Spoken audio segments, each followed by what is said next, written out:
Hi all, I have another fascinating game to show you with the mighty Stockfish DEV playing against Leela ID 61185, so one of the latest IDs as of time of this video. So the opening to test out is actually based on the recent Caruana against Carlsen World Championship match, which featured a Sicilian Sveshnikov with the move, the early move knight d5. And the particular spin of Caruana in this position was actually a4. So traditionally c4 has been used. If you look at c4, one of the ideas of playing this is to prevent sometimes a6 and later b5 by black, to dissuade that, to keep a bind on the position, as well as supporting d5 and give the knight going back without blocking the c pawn. It seems entirely logical. And yet Caruana innovated with the idea a4, and here, so we have this as the book start position with a4 in this game.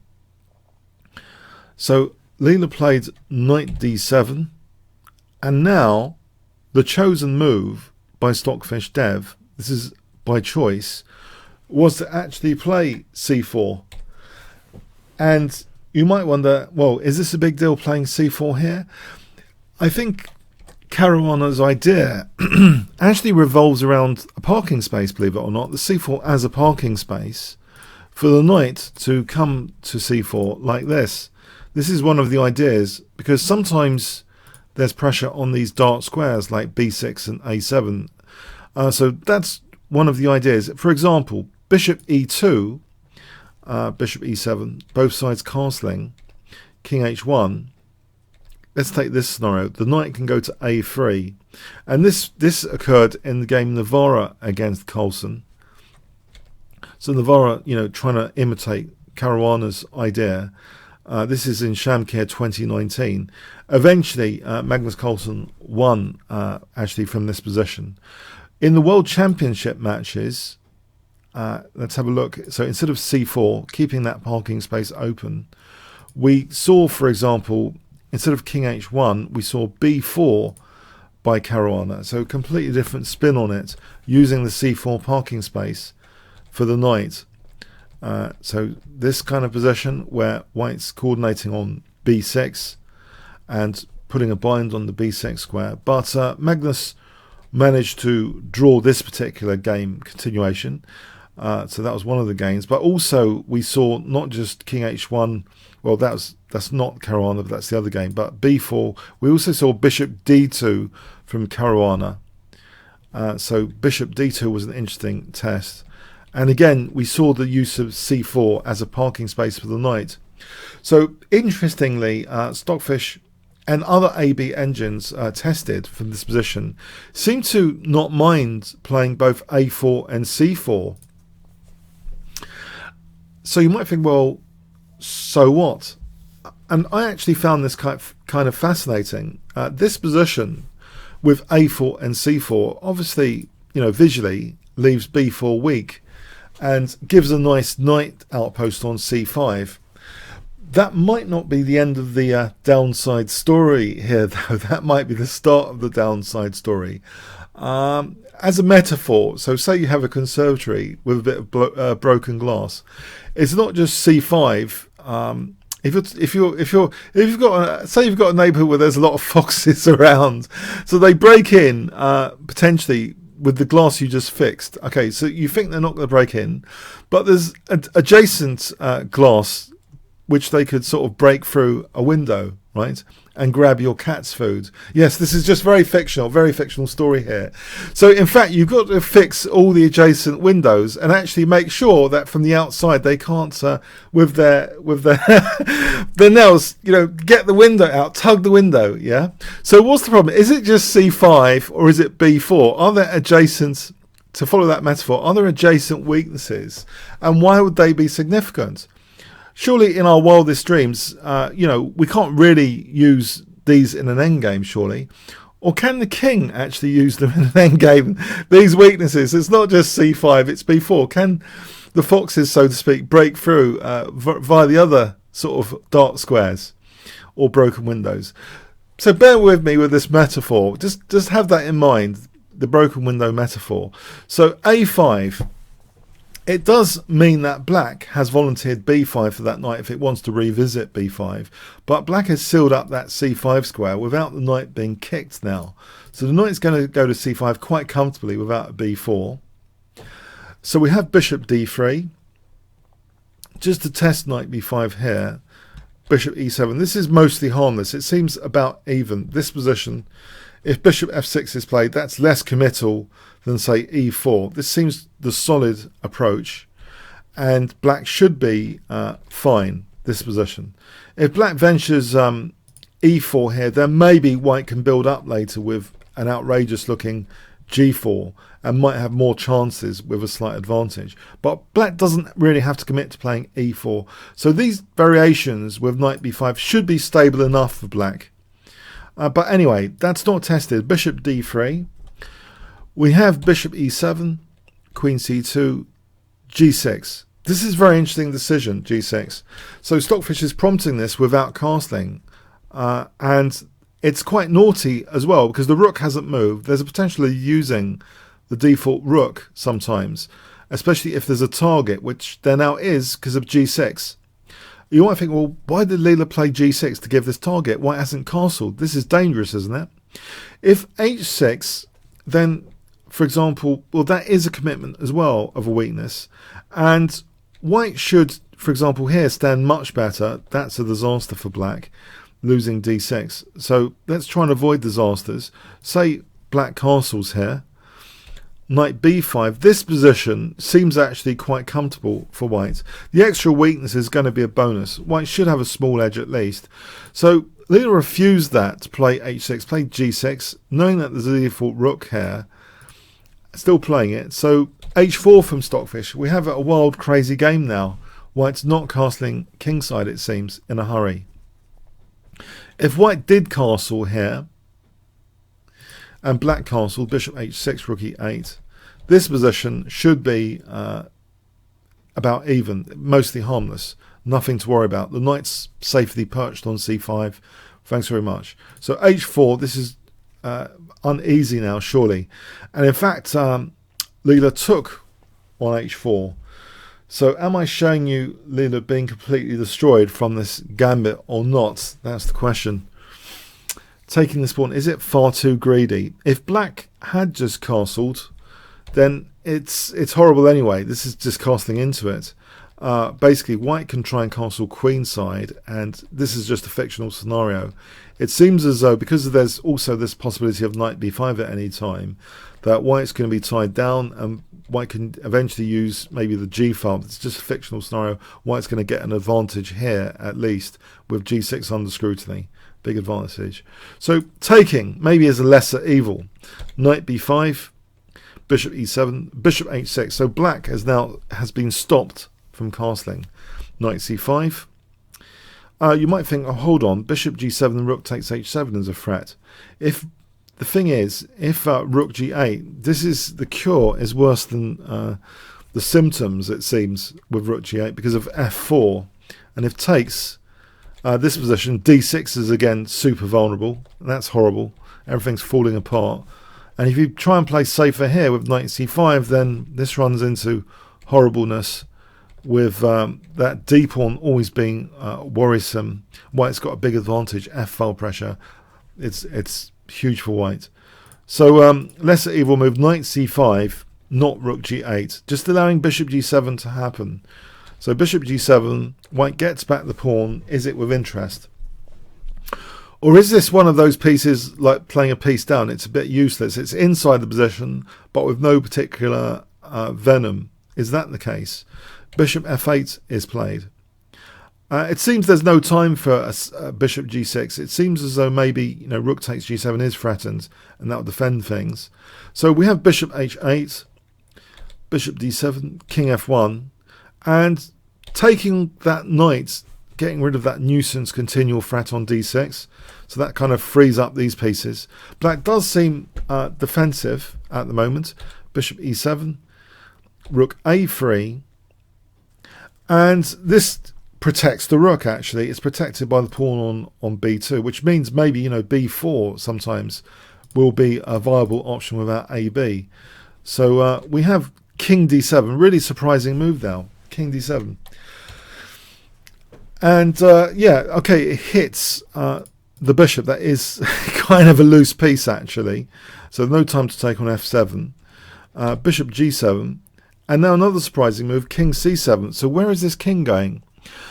So if we link up to the earlier part of the downside story that I was mentioning, it's not just C5 which potentially is vulnerable for white, it's B4.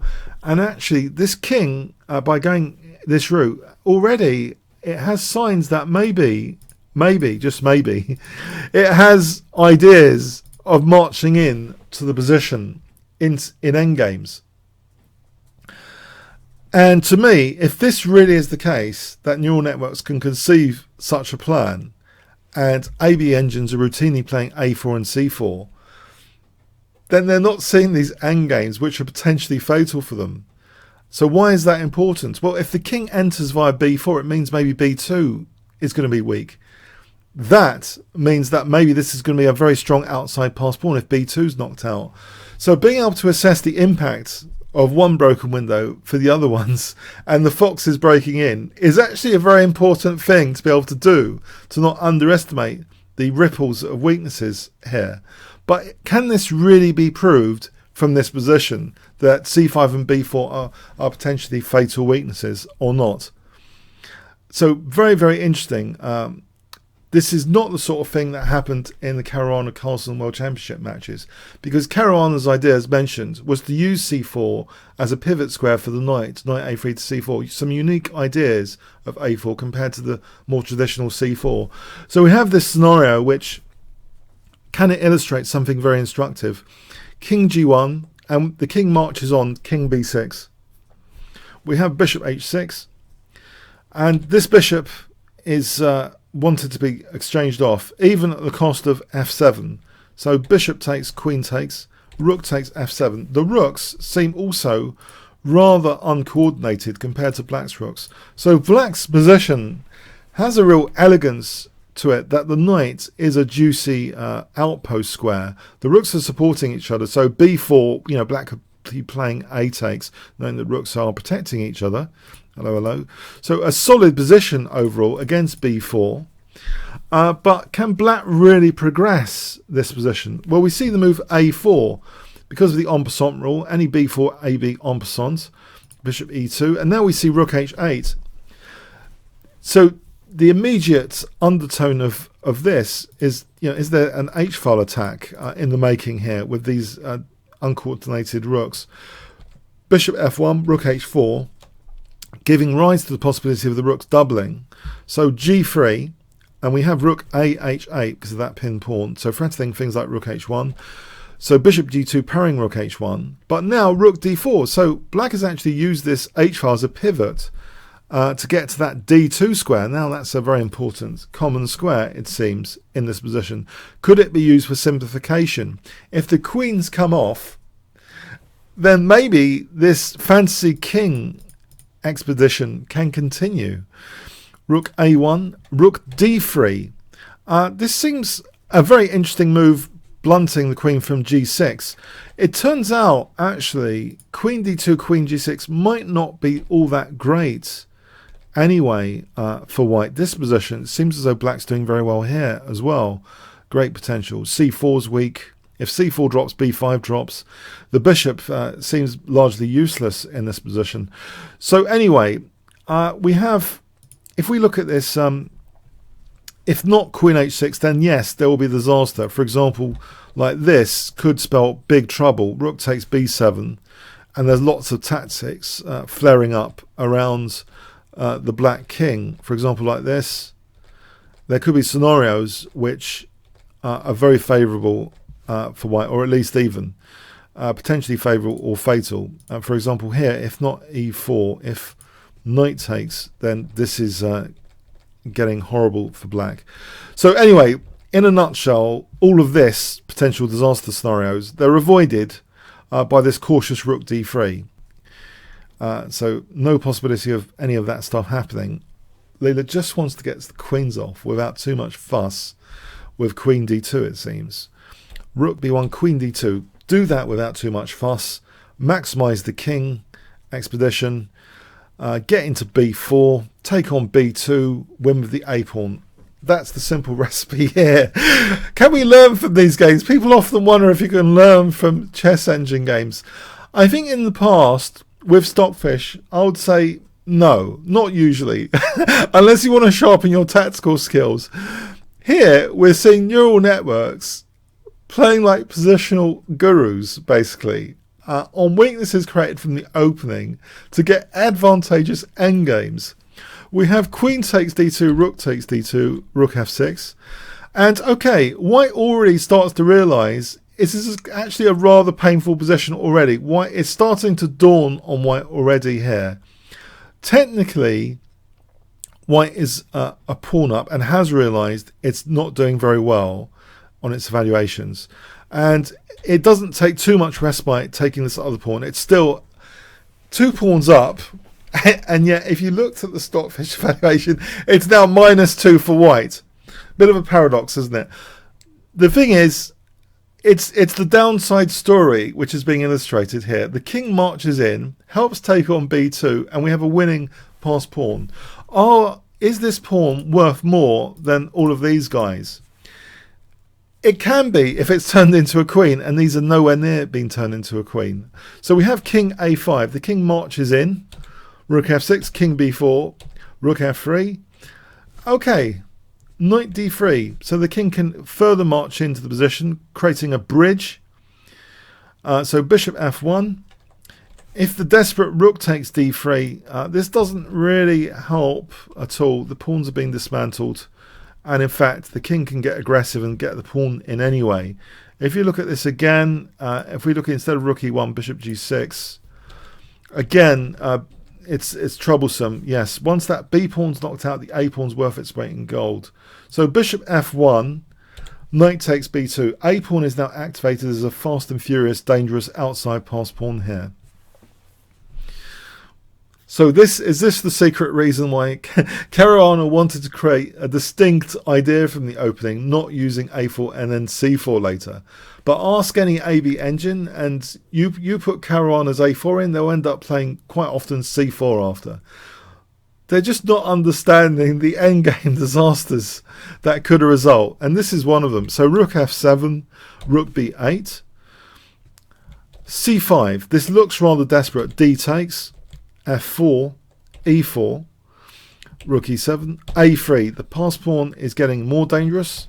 Check, taking that check. Rook d4, rook takes d4, c takes, king f2, king b3, rook a1, a2.